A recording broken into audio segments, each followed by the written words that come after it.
vamos hoje começar uma nova série de mensagens que eu preciso falar para os irmãos que nos últimos anos, de todas as séries de mensagem que nós temos recorrentemente aí conversado aos domingos, essa talvez é a que mais tem mexido com o meu coração. Essa talvez é aquela série que tem mais trabalhado o meu interior e que tem realmente me impulsionado como pastor, como cristão, a compartilhar com os irmãos aquilo que às vezes é um desespero de alma, aquilo que talvez é uma aflição de alma que eu venho carregando. Nos últimos anos, eu tenho atuado como presidente da nossa associação missionária, da Evangélica Livre, e tenho trabalhado em várias frentes no processo de envio, de manutenção de missionários, de desenvolvimento do pensamento estratégico, para podermos ganhar pessoas para Cristo, levar o Evangelho de Cristo aos quatro cantos desse mundo, e tenho visto Deus fazendo grandes coisas. Grandes coisas. Mas, ao mesmo tempo, eu percebo que algumas pessoas têm se disponibilizado a estarem nos cantos mais remotos para falar do Evangelho. Porém, na igreja local, dentro das igrejas brasileiras, parece que existe um esfriamento, uma amortização de consciência, existe ali um endurecimento no coração das pessoas, naquilo que tange o compartilhar da fé.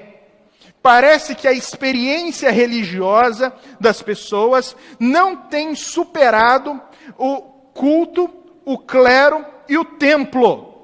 Parece que a experiência religiosa das pessoas tem se resumido a essas esferas e não tem feito com que a sua experiência de fé, a sua espiritualidade transborde a ponto de cativar, conquistar outros. Portanto, o meu desejo é que essa série de mensagens que se inicia hoje impacte a sua vida, como tem impactado o meu coração. Como o meu coração tem sido incendiado pela necessidade do cumprimento da nossa missão como igreja. Talvez nos últimos tempos, essa seja a série de mensagens que mais vai envolver a nossa vida como comunidade, que vai sair da nossa individualidade, vai sair de dentro das nossas casas, e vai tocar aqui o nosso corpo como igreja, e vai nos fazer refletir, reconhecer e melhorar quem nós somos como comunidade. Porque, apesar de Cristo ter morrido por nós, numa expressão de individualidade para salvar cada um na sua individualidade, Ele nos transporta imediatamente, a partir do momento em que nos encontramos salvos nele, para fazermos parte de uma comunidade, de um corpo que se reúne. E esse corpo que se reúne como igreja, ele tem uma responsabilidade, ele tem uma missão no mundo. E essa missão não é cumprida por indivíduos. Essa missão, ela é cumprida por todo o corpo, porque todo o corpo precisa estar envolvido nessa missão, no desenvolvimento dessa missão. E aí, eu gostaria que nós refletíssemos sobre como é que está o nosso comportamento diante dessa missão. O meu, o seu e o nosso, como comunidade. E então, a partir dessa reflexão, pensarmos já agora. Como é que nós vamos reagir para o ano que vem? Como é que nós vamos entrar o ano que vem diante desse entendimento de que Cristo nos chamou como igreja, como comunidade, como corpo, para podermos cumprir essa missão? Para isso, eu convido você a abrir a sua Bíblia comigo, no Evangelho segundo Mateus, no capítulo 28, e eu vou ler alguns versículos muito conhecidos da igreja.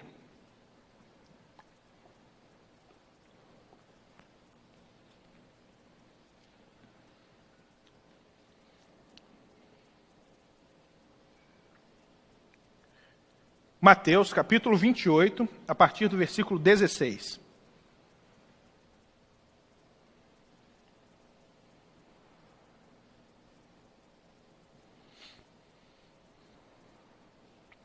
Olha o que diz o evangelista Mateus, relatando a história de Cristo, logo após a sua ressurreição e o encontro dele com os seus discípulos ali na Galileia. Ele diz assim: os 11 discípulos foram para a Galileia, para o monte que Jesus lhes indicara. Quando o viram, o adoraram, mas alguns duvidaram. Então Jesus aproximou-se deles e disse: foi-me dada toda a autoridade nos céus e na terra. Portanto, vão e façam discípulos de todas as nações, batizando-os em nome do Pai, do Filho e do Espírito Santo, ensinando-lhes a obedecer a tudo o que eu lhes ordenei. E eu estarei sempre com vocês até o fim dos tempos. Até o fim dos tempos. O título dessa série é aquele ali. Tiraram, mas era o que estava ali. Ressurgência. Tá? Ressurgência. O legado do passado, a missão do presente. Nós precisamos entender aquilo que foi nos deixado para entendermos qual é a nossa missão no presente. Então, fazer ressurgir, porque é isso que eu quero deixar durante essa série. Esse interesse, essa necessidade que nós temos de ressurgir como igreja, a partir do modelo bíblico de missão, a partir do chamado bíblico para o engajamento como igreja em missão, não uma igreja que tem um departamento de missão, porque a missão não pode ser um departamento de igreja. Entenda, missão não é mais um plano de uma igreja, não é mais um evento de uma igreja, não. A missão é algo que a igreja é algo que nós somos. Nós não temos como simplesmente manter missão, ou nós não temos simplesmente como divulgar missões, mas nós somos a própria missão. Entenda, a igreja é um instrumento do Deus missionário agindo na terra. Deus, o Deus revelado nas Escrituras, desde o Gênesis, aquele que quando o homem se afasta dele, quando o homem cai em pecado, se distancia, rompe com ele, ele vem atrás, ele entra no mundo, ele faz missão, ele procura o homem, ele bate na porta, ele quer saber aonde está o seu coração, ele vem a Adão, aonde estás? E ele quer saber aonde esse ser humano está, e não só onde ele está, ele o traz de volta para si. Ele procura o ser humano em todas as esferas, ele encontra um Abraão perdido na cidade de Ur dos Caldeus e faz dele um homem conhecido como pai da fé. Ele encontra Jacó no val do Jaboque e ali em uma luta pessoal com Jacó, ele vence essa batalha falando: você é meu, Jacó, hoje eu cheguei e você é meu. Ele encontra o José no Egito. Ele encontra, cada um dos juízes e os atrai para serem homens em missão. Ele encontra Davi, perdido no meio das ovelhas, e faz dele um homem segundo o coração de Deus. Ele encontra cada um dos profetas, mendigos, andarilhos, andrajosos, que muitas vezes nem reconhecidos na sociedade eram, e fazem deles homens que proclamaram durante o seu tempo a esperança, e se tornaram um tipo de voz que não pode ser apagada, e ainda hoje brilham no nosso coração quando nós lemos os seus livros. E esse mesmo Deus, em missão, ele não se contenta em apenas chamar pessoas. Ele se faz pessoa.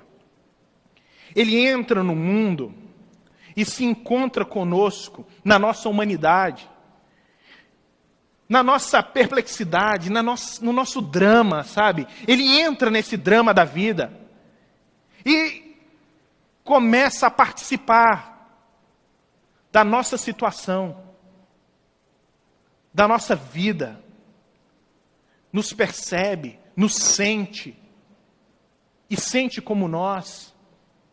Não só isso, morre em nosso lugar, mas também chama pessoas. Chama 12 homens que a sociedade não dava muito por eles. E faz desses homens ícones de esperança, de amor, de verdade, de justiça e de lealdade. Durante todas as épocas da igreja, aonde quer que esperança, amor, fidelidade e lealdade for proclamado nesse mundo, o nome dos discípulos de Cristo serão anunciados. Porque foram homens que se deixaram ser usados por Deus, que entenderam a missão, que encarnaram a missão, assim como o próprio Deus encarnou a missão. Porque no processo de encarnação de Cristo, Ele encarna a missão e fala assim, eu vou. E nós, como igreja, precisamos encarnar o Cristo, que é o Cristo em missão, para também dizer, nós vamos. E ter essa mesma experiência, sabe, do Deus que é além da religião, do Deus que é além do discurso, do Deus que é além, sabe, da doutrinação fria e vazia, do Deus com quem você se encontra e você consegue percebê-lo e você consegue visualizá-lo de uma forma gloriosa, como Isaías assentado no alto e sublime trono, e esse Deus te constranger e te levar às lágrimas e você dizer, ai de mim, porque sou pecador e habito no meio de um povo pecador como eu sou. Ai de mim, Senhor, eu vou perecer. E esse Deus vem e toca em você e purifica você com uma brasa viva que Ele tira do altar dele e purifica o ser humano e transforma a maneira como nós enxergamos a vida, a nossa cosmovisão, transforma o nosso coração, transforma os nossos sentimentos. E quando nós participamos dessa experiência maravilhosa, só existe uma postura, uma posição, é nos levantarmos como Isaías e dizer, eis-me aqui, Senhor, envia-me a mim, envia-me a mim. Essa é a situação dos discípulos. Entenda, essa situação aqui, ela é fantástica porque ela nos revela algo que é verdadeiro sobre a igreja. Jesus está reunido com discípulos. Ele não está mais reunido com multidão. Ele está reunido com 12 homens, em um grupo pequeno, em um grupo menor. São homens que ele encontra durante a sua jornada, que ele chama, que ele compartilha a vida deles e compartilha a sua vida com eles.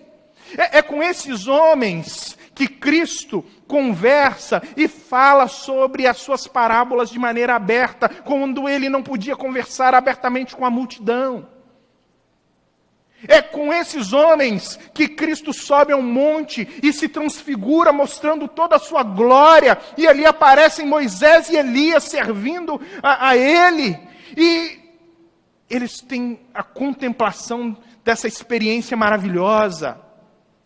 É para esses homens que no dia da sua prisão, naquela noite terrível no Getsêmani, ele abre o coração e diz: olha, minha alma está profundamente angustiada, angustiada até a morte, porque era com esses homens que ele compartilhava, mostrando que a igreja precisa ter envolvimento, mostrando que a igreja precisa ter participação, precisa ter sentimento. Igreja não é mera participação fria e vazia, litúrgica, ritualística. Igreja precisa ter comunhão. Igreja precisa ter participação, vivência, troca de experiências, capacidade de um se abrir com o outro, confiabilidade, conivência, onde um tem capacidade de se abrir com o outro, corrigir o outro, participar com o outro, sorrir com o outro e rir com o outro. É com esse grupo que ele está, ele não está com a multidão. E aí, nós precisamos, nesse processo, entender quem nós somos e quem nós queremos ser. Porque multidão é aquela que acredita em Jesus, tem experiências com Jesus. Foi na multidão que Jesus curou pessoas, que Jesus manifestou a sua glória, no sentido de manifestar todos os seus poderes. Foi no meio da multidão que pessoas ressuscitaram, cegos voltaram a ver, mortos tornaram a vida. Foi no meio da multidão. Foi no meio da multidão que essas experiências elas aconteceram. Foi no meio da multidão que o pão foi compartilhado, que 5 pães e 2 peixinhos alimentaram uma multidão de mais de 5.000 homens, fora mulheres e crianças. Talvez ali nós poderíamos contar 8.000, 10.000 pessoas que se alimentaram com 5 pães e 2 peixinhos, coisa gloriosa do nosso Senhor. Foi no meio da multidão que aconteceu isso. Mas a multidão não experimentou os momentos de registro da história, quando é dado aos discípulos a responsabilidade de compartilhar. A multidão não estava preparada para compartilhar. A multidão só estava preparada para receber. A multidão, ela estava preparada para ver, mas não estava preparada para entender. E a grande dificuldade nossa, como igreja moderna, é que nós temos muita multidão, pouco discípulo. Temos muita gente que é crente em Jesus, mas temos poucos discípulos de fato de Cristo. Nós temos feito um tipo de proselitismo, onde nós chamamos pessoas para poderem estar na nossa igreja. Venham para a nossa igreja. Mas nós não chamamos pessoas para poderem ser discípulos de Cristo. E a ordem é: venha ser discípulo de Cristo. A ordem não é: venha ser participante de uma igreja, ou venha participar dos nossos rituais dominicais, ou venha participar dos momentos alegres das nossas celebrações. Não! O mandato de Cristo é que nós, eu e você, precisamos ir pelo mundo fazendo discípulos. Isso quer dizer que nós não podemos nos calar, isso quer dizer que nós não podemos deixar de cumprir a nossa tarefa, a nossa missão. Mas qual é o problema? É que a maior parte das pessoas, elas estão tendo aquela experiência fria da multidão, do Cristo que simplesmente faz milagres, do Cristo que é um solucionador de problemas. Elas não estão tendo a experiência do Cristo desnudado, do Cristo glorificado no alto do monte, do Cristo que abre o coração, do Cristo que celebra experiências e troca experiências, do Cristo que mostra o que há no coração, que transmite as suas verdades. É apenas uma relação fria, religiosa, mas não é uma experiência de espiritualidade genuína, verdadeira e fervorosa. Ah, irmãos, como nós temos perdido a oportunidade de experimentarmos o quão relevante nós podemos ser em um mundo que jaz no maligno, em um mundo que jaz em trevas. O texto aqui vai dizer que Jesus manda os discípulos para Galileia, e quando chega ali, tem aqueles que acreditam, tem aqueles que ainda estão duvidando a respeito da ressurreição de Jesus. Mas será realmente que Jesus ressuscitou? Será que é Ele de fato? E quando eles se encontram com Jesus, a primeira coisa que Jesus diz é: toda autoridade me foi dada nos céus e na terra. Vocês já imaginaram o poder dessas palavras de Cristo? Ele não está dizendo que foi dada a Ele uma autoridade. Ele está dizendo que foi dada a Ele toda a autoridade. E isso tem um impacto histórico no dia de hoje. Tem um impacto real na vida de cada um aqui no dia de hoje. Porque se você acha que veio aqui à toa, se você acha que você veio aqui porque você simplesmente tomou uma decisão, você veio aqui por uma coincidência do destino, se você acha que você veio aqui hoje porque você não tinha outra coisa melhor para fazer, você ainda não entendeu o que significa toda a autoridade me foi dada nos céus e na terra. Quando ele fala toda a autoridade me foi dada nos céus e na terra, ele está dizendo: olha, tudo o que acontece está debaixo da minha autoridade agora. Tanto nos governos mundiais, tanto na ordem e na organização mundial, tanto nos organismos vivos que habitam esse mundo, sejam eles organismos maiores ou sejam eles organismos menores, sejam eles organismos mais complexos, sejam eles os tipos de organismos mais simples, todos eles estão debaixo dessa ordem, dessa autoridade do Cristo. Seja ele um vírus, seja ele uma bactéria, seja ele uma pessoa, seja ele um governo, seja ele uma cultura, uma organização mundial, tudo isso está debaixo da autoridade de Cristo. Porque toda a autoridade foi dada a Ele. E não só essa estrutura, mas toda a história está debaixo da autoridade desse Cristo. E você está aqui porque Cristo conduziu toda a história mundial. Toda a história mundial, desde a cruz, para que você pudesse estar aqui hoje à noite, ouvindo do seu amor. O Cristo que morreu no alto daquela cruz, Ele chama 12 homens. Esses 12 homens saem pelo mundo compartilhando o Evangelho. Milhares de pessoas se convertem. Um governo é levantado contra os cristãos para perseguir e matar os cristãos. Ao invés de fazer com que essa nova fé fosse minada e minguada, faz com que essa fé cresça e exploda por todos os rincões do império, por causa da perseguição. Durante praticamente 1000 anos, a igreja se corrompe, se perverte. 1000 anos depois de toda essa perversão, um homem se levanta.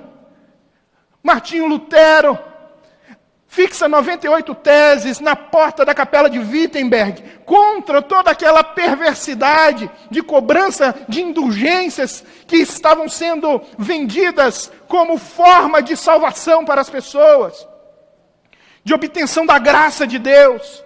E ali, naquele rincão qualquer da Alemanha, eclode um novo movimento, um movimento protestante, que reaviva a fé, que dá ao povo o direito de ter a Bíblia na mão, que faz com que surja um novo movimento de missões pelo mundo, que faz com que pessoas comecem a pregar a fé fervorosamente, e não só pregar a fé fervorosamente, pessoas que oram fervorosamente, pessoas que doam a sua vida, pessoas que viveram para que essa igreja pudesse estar aqui hoje. E Deus, o Cristo ressurreto, conduz cada situação da sua vida, cada situação que você passou, que você enfrentou durante a sua história, durante esse último ano, durante essa semana, durante esse dia e durante as últimas horas, até você tomar a decisão: hoje eu vou no culto, para que você pudesse estar aqui hoje ouvindo do seu amor. Ouvindo do seu amor. E a mensagem dele, conforme diz as Escrituras, quando é anunciada, ela sempre faz o seu serviço. Ela vai e ela não volta vazia. E é nisso que eu creio aqui hoje. Que a mensagem ela está indo e ela não vai voltar vazia. Porque ela vai produzir duas coisas, irmãos. E entendam o que eu vou dizer aqui. Ela vai produzir na sua vida salvação e transformação. Ou ela vai produzir na sua vida condenação. Porque você está ouvindo a palavra de Deus e você não está atentando à palavra de Deus. Então essa palavra ela vai, e ela sempre vai produzir aquilo que ela deve produzir. Ou a salvação para a transformação, ou a condenação, porque você não está dando ouvidos à voz de Deus. É esse Cristo que tem toda a autoridade que trouxe você aqui. E é esse Cristo que tem toda a autoridade que chamou aqueles 12 discípulos, não a multidão, os 12 discípulos, para essa conversa mais próxima a respeito de missão, de sentido de vida, de sentido na sua história e na sua jornada espiritual. Porque ele sabia, irmãos, que dentro de uma multidão, e eu, e nem você, nós devemos ser ingênuos e infantis em achar que numa multidão como essa aqui, todo mundo é corpo, todo mundo é discípulo, todo mundo é cristão. Não. Todo mundo aqui está envolvido com a religião, todo mundo aqui está envolvido com a igreja local, mas é Cristo quem sabe quem o pertence. Mas é Cristo que sabe aquele que é dele. É Cristo que sabe o que está no seu coração. É Cristo que sabe qual é o tipo de religião que você está servindo, se é aquela religião que revela quem ele é, ou se é a religião que você construiu para abastecer a sua própria vontade. E dentro da igreja, seja aqui, seja em qualquer outra igreja, no mundo, tem gente dele e tem gente que não é dele. Mas a gente dele, aqueles que são dele, eles não podem deixar de dar ouvidos a essa voz.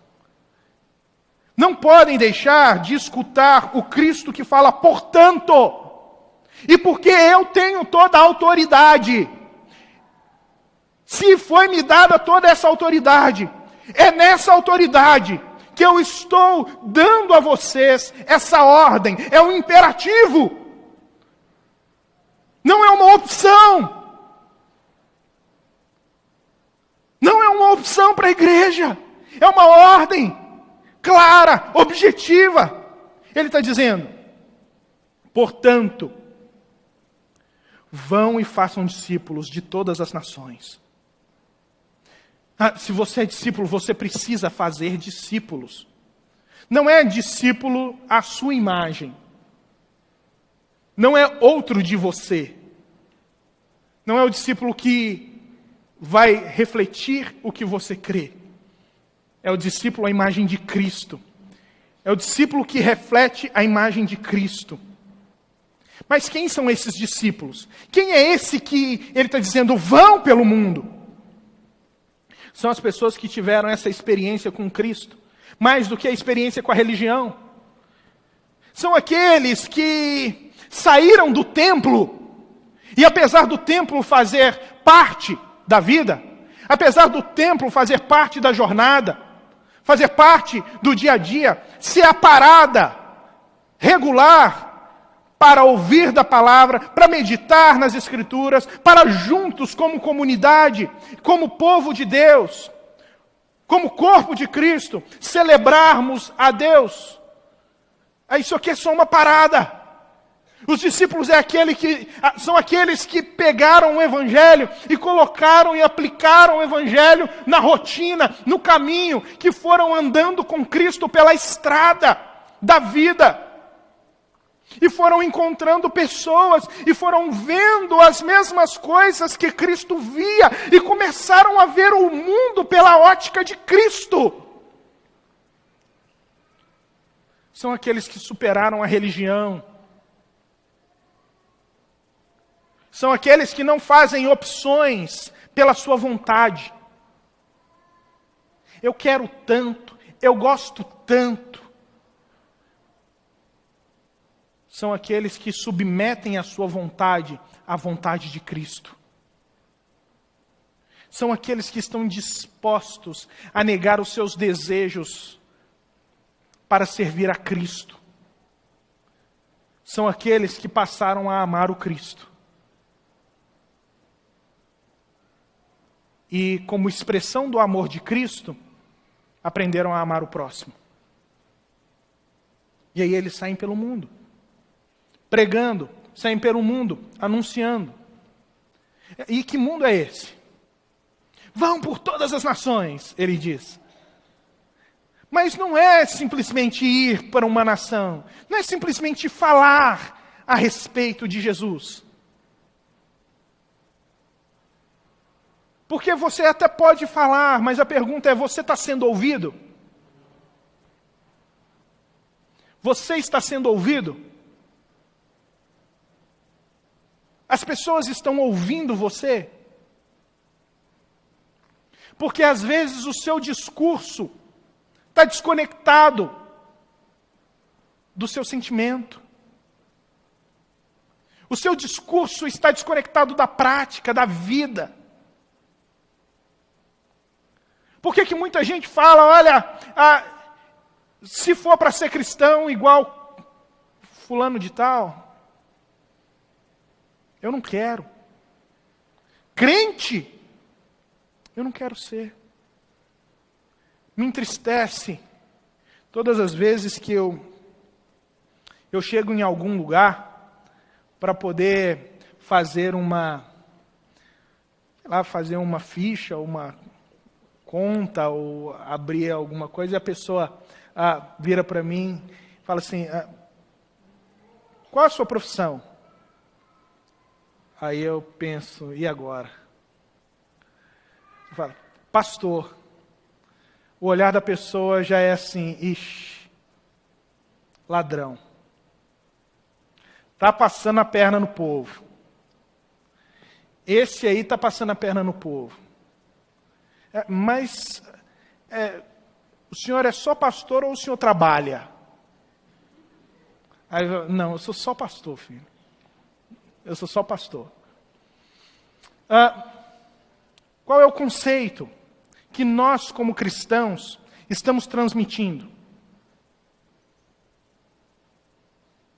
Outro dia, conversando com uma pessoa, ela disse, crente é tudo caloteiro. Outro virou para mim, crente, há muitos anos, virou para mim e falou assim, eu não faço negócio com crente, eu prefiro fazer negócio com descrente. Com crente não dá. Outras pessoas eu já ouvi falando, não, amigo bom é amigo descrente. Porque amigo crente é tudo fofoqueiro. Tudo fofoqueiro. Irmãos, são coisas simples, mas que estão mostrando o caráter da igreja. Estão moldando o perfil da igreja e como a igreja é vista pelas pessoas. Seja no ofício pastoral, ou seja na prática da religião evangélica, nós estamos tendo um grande problema da comunicação da nossa fé. Outra expressão é de que crente é tudo ignorante. Crente não consegue transmitir a fé. Crente não consegue compartilhar da fé. Não consegue falar da sua fé de maneira inteligível e inteligente. Porque a maioria dos crentes hoje, quando eles vão evangelizar, o que eles fazem? Eles colocam uma camisa "Sou de Jesus" e saem na rua e estão evangelizando. Sou de Jesus. O camarada conhece um amigo, tem proximidade com uma outra pessoa, é incapaz de falar para ele aquilo que é melhor, o melhor na vida dele. Por quê? Porque não entendeu ainda o mundo. Não entendeu nem o mundo e nem a missão. Porque está desconectado. A igreja está desconectada no seu discurso com o mundo atual. É um discurso sem relevância, é um discurso de religiosidade. Quando alguém quer comunicar Cristo, fala, vamos lá na igreja. Senta, fala, o pastor, fala de Jesus para ele. Irmãos, nós somos discípulos de Cristo, que somos comissionados para podermos anunciar o reino de Deus. Falta uma coisa. Tem faltado uma coisa na igreja. Poder do Espírito Santo. Poder do Espírito Santo. Eu vejo uma geração que tem muita informação.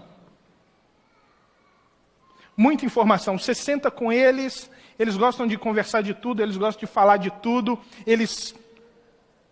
muita informação, pouca profundidade e pouca relevância. Eles falam de tudo, mas de tudo que eles falam é com superficialidade, porque na maioria deles, eles são doutores em YouTube e blogs,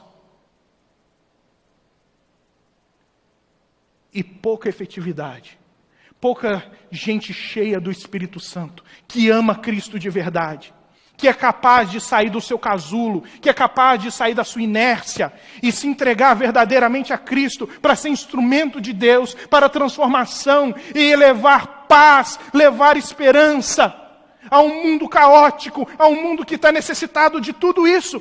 E nós somos isso, e nós estamos dizendo, Senhor, levanta, Senhor, alguém para a nossa nação, alguém para fazer justiça, alguém para trabalhar contra a corrupção, alguém para levar esperança para esse povo. E Deus está falando, meu filho, esse alguém é você, não é o Bolsonaro.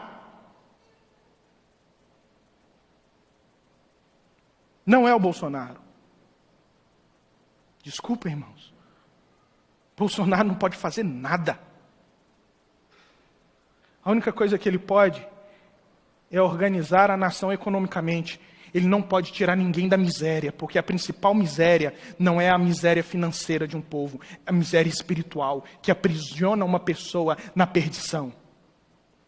E isso nenhum político pode mudar. Isso não é tarefa do universo político, essa é tarefa da igreja, minha e sua. Não dá para poder ficar transferindo a responsabilidade. Nós precisamos ir pelas nações. Que mundo é esse que nós estamos? Que mundo é esse que as pessoas não estão conseguindo se comunicar? Não conseguem nem... A igreja não está conseguindo nem servir, ser uma igreja diaconal. servir com paixão, com amor, com fervor. Sabe por quê? Porque já é difícil demais você vir na igreja no domingo à noite. Você já faz um esforço tão grande para vir na igreja no domingo à noite. Você que pensa desse jeito, você não entendeu ainda o chamado de Cristo. Você ainda não entendeu a fé e a missão que nós temos como igreja. Infelizmente, pessoas assim são as pessoas que estão na multidão. Elas até simpatizam, elas até entendem que Cristo é alguém muito legal, alguém bom, é alguém que é necessário seguirmos, mas não foram ainda transportados do ambiente da multidão para o ambiente do discipulado. Quem é você?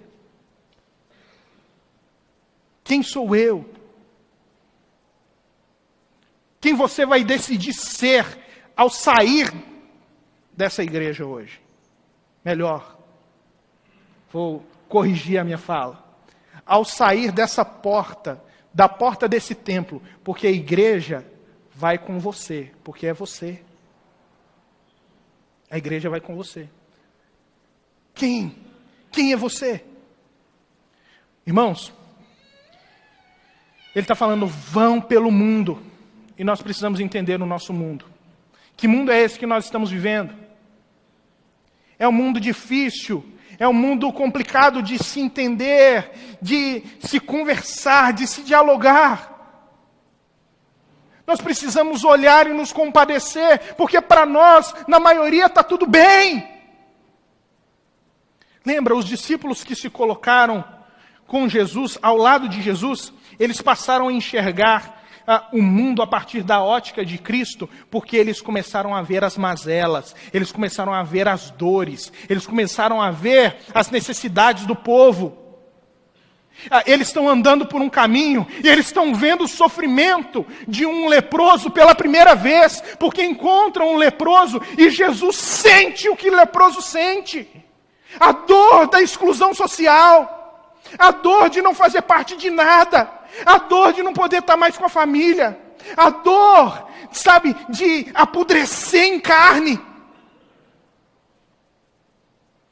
E pela primeira vez, aquilo que era teoria para eles de dor se torna real, porque eles percebem um Cristo que não tem medo e vai lá e toca o leproso e cura.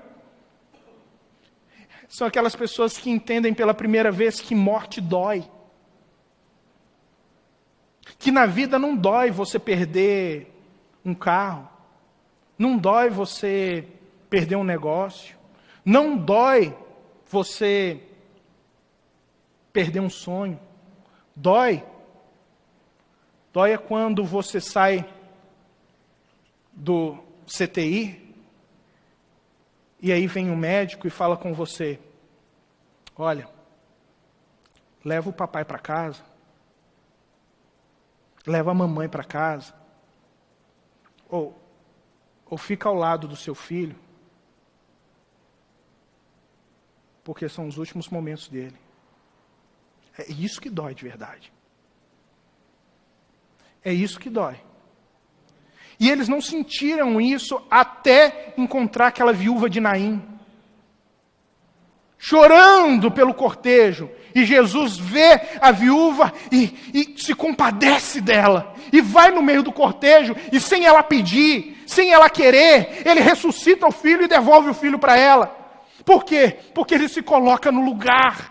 Compadecer significa padecer com, padecer junto, sofrer junto. E aqueles discípulos estão vendo isso, estão vendo na prática o Cristo desnudado, como Deus realmente é, como Ele realmente age, como Ele realmente sente na pessoa de Cristo. Não é um Cristo teorizado.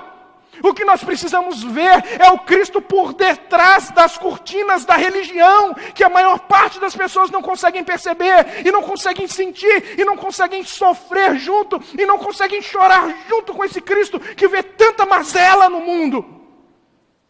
Nós precisamos andar no mundo com Cristo para nós vermos pessoas sofrendo de de fome no Vale do Jequitinhonha ou no sertão, porque não tem nada para comer, a única coisa que tem para comer é palma. Naquela terra seca, que não produz nada. E quando surge uma esperança da água chegar ao povo, os corruptos impedem da água chegar, porque roubam a nação. E nós deveríamos sofrer com esse povo e não ficar aqui no bem bom, no sul. É sofrer entendendo que grande parte das nossas adolescentes agora estão se prostituindo na beirada de alguma estrada. A pesquisa do Nordeste era que uma adolescente se prostituía por causa de R$1. Agora é por causa de 50 centavos. 50 centavos. É que mais de 90% da nossa população vive com menos de um salário mínimo.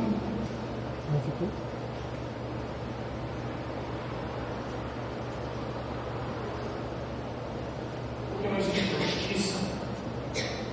Porque a igreja não está levantando a sua voz.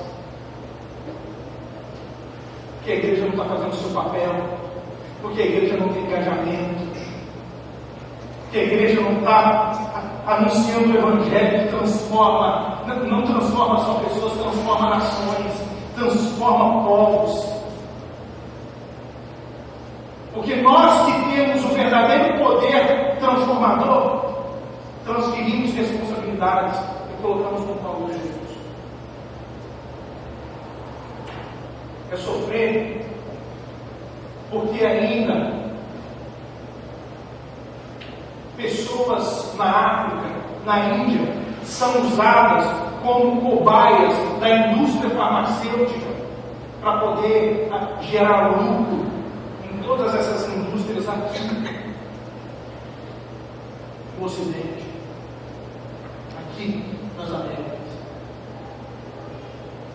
Porque meninas são sequestradas no Afeganistão e seus membros são retirados, a sua língua é retirada, são colocadas nela membros de próteses de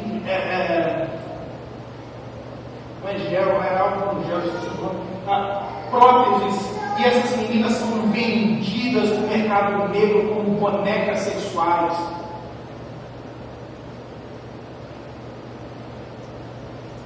É uma nação que cresce na informação, mas pouco no conhecimento. Porque apesar de tanta gente estar se formando nas escolas brasileiras, ainda temos um índice de mais de 50% de analfabetismo funcional. Ou seja, é muita gente formada que lê, mas não sabe o que está lendo, que não entende o que lê, sabe ler, mas não entende o que lê. Quer dizer que mais de 50% do nosso Congresso Nacional é analfabeto funcional, que mais de 50% da nossa igreja é de analfabeto funcional, que mais de 50% daqueles que organizam a sociedade são analfabetos funcionais. É gente que está lendo e não sabe o que ler, e a gente quer organização. Como se nós, como igreja, não nos comprometermos a levar o Evangelho, a andar por esse mundo com Cristo para ver o sofrimento das pessoas, para ver a necessidade do povo, e não nos enganjarmos, entendendo? Cristo está nos comissionando, porque nós temos uma mensagem de esperança, uma mensagem que transforma o ser humano não de fora para dentro, porque ninguém é transformado de fora para dentro. É uma mensagem que transforma o ser humano de dentro para fora, e é só essa mensagem que pode transformar o ser humano. Mas é difícil transmitir essa mensagem hoje. É difícil que as pessoas se mobilizem, se organizem hoje para poder entender essa responsabilidade e esse privilégio. Por quê? Porque temos uma mentalidade pós-moderna. É por isso que nós precisamos, dessa ressurgência do legado do passado, do que Cristo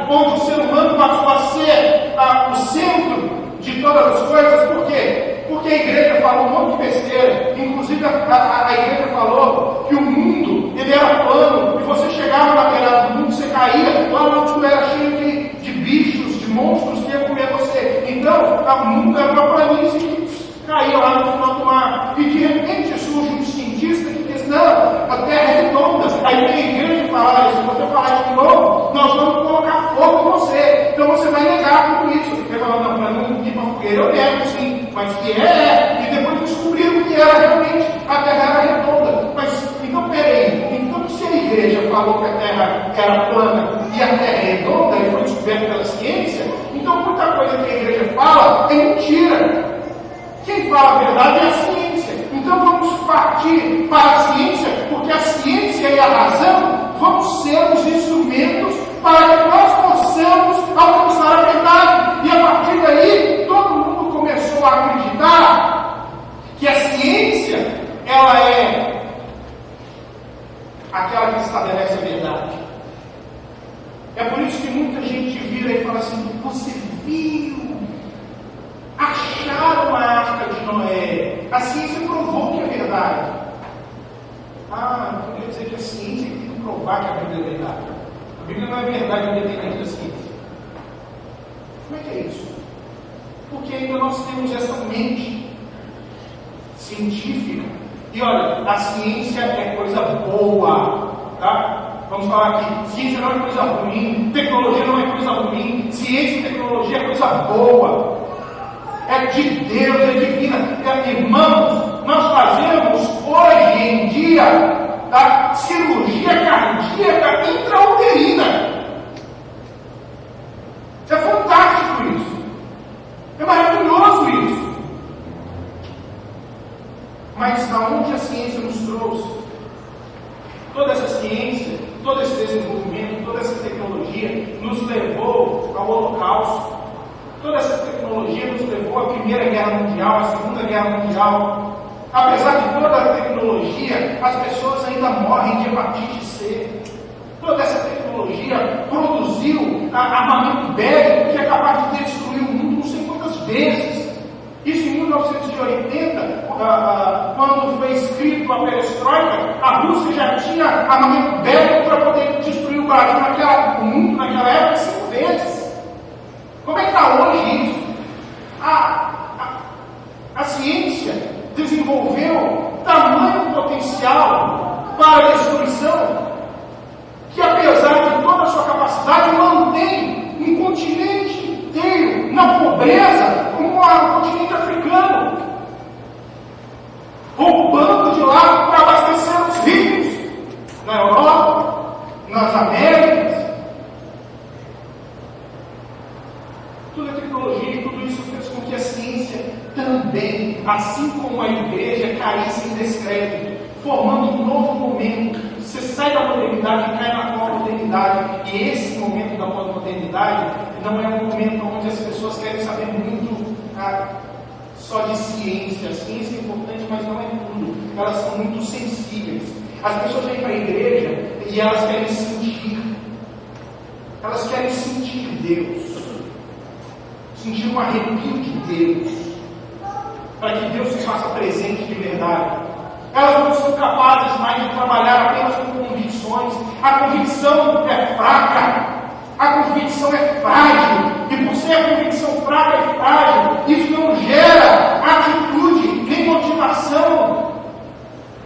Porque uma hora eles estão motivados para outra coisa, outra hora eles estão motivados para outra coisa, e as suas convicções, elas são tão rasas que elas mudam de tempos em tempos. Então chega uma pessoa na igreja, você percebe o dom daquela pessoa, você cria várias expectativas, só que essas pessoas sufocam os seus dons, porque as suas convicções a respeito da fé são frágeis e são fracas, e elas não têm atitudes para tornar os dons que Deus deu a elas em atos concretos de justiça e misericórdia. São pessoas que a subjetividade faz parte da vida. A verdade, ela também é subjetiva. Depende do ângulo que você olha pela janela. Então a minha verdade pode não ser a sua verdade nos tempos de hoje. Você vira para a pessoa e fala assim: olha, Cristo é aquele que salva, Cristo é aquele que pode salvar a sua vida. E ela fala: não, peraí, deixa eu conversar com você. Essa é a sua verdade, não a minha verdade. Mas por que não é a sua verdade? Não, porque eu tenho outra experiência. Aí não vai dizer que a experiência dele é a experiência, sabe, da relação com o sagrado dentro de um ritual secreto. O outro vai falar que foi numa mesa branca e ali tinha uma pessoa que recebeu o espírito da avó dele, e o espírito da avó dele falou coisa que só ele sabia. Isso aí é sinistro mesmo, né? Aí falou só coisa que a avó dele sabia, e aí ele agora crê no espírito da avó dele, porque falou coisa que só ele sabia. E cada um vai desenvolvendo a sua experiência. E também no meio evangélico é assim. Tem gente que crê em maldição hereditária. Não tem? Tem gente que crê em maldição hereditária. Tem gente que crê que o demônio é tão forte quanto Deus. Tem gente que crê. Então no meio, hoje em dia tem muita crença. Muita coisa que é traduzida como espiritualidade a partir de experiências e não a partir de convicções bíblicas. E aí transmitir o Evangelho, se engane no Evangelho, em primeiro lugar, tem que fazer com que elas se desculpem com as Escrituras. Mas para elas se deslubrarem com as Escrituras, elas precisam encontrar nesse Cristo, o Cristo desnudado, o Cristo do caminho, o Cristo que está chamando, o Cristo que tem toda a autoridade nos céus e na terra, o Cristo que fez com que toda a terra, toda a história mundial se convertesse em um momento para que você estivesse hoje ouvindo essa mensagem. É necessário crer nesse Cristo. É necessário se apaixonar por esse Cristo. É necessário se apaixonar por esse Evangelho. Então é necessário engajamento. É necessário pôr a mão na massa para que eu e você nos tornemos esperança para esse mundo. Através da notícia que nós temos, a boa notícia. Cristo vive. Cristo vive. Cristo vive. E quando as pessoas perguntarem: Cristo vive? Como? Vive em mim. E pode viver em você também. Que o Senhor nos dê capacidade para compartilharmos o Evangelho dessa maneira, irmãos, com fervor, com amor e sempre para a glória do nome do nosso Deus. Nós continuamos essa conversa semana que vem.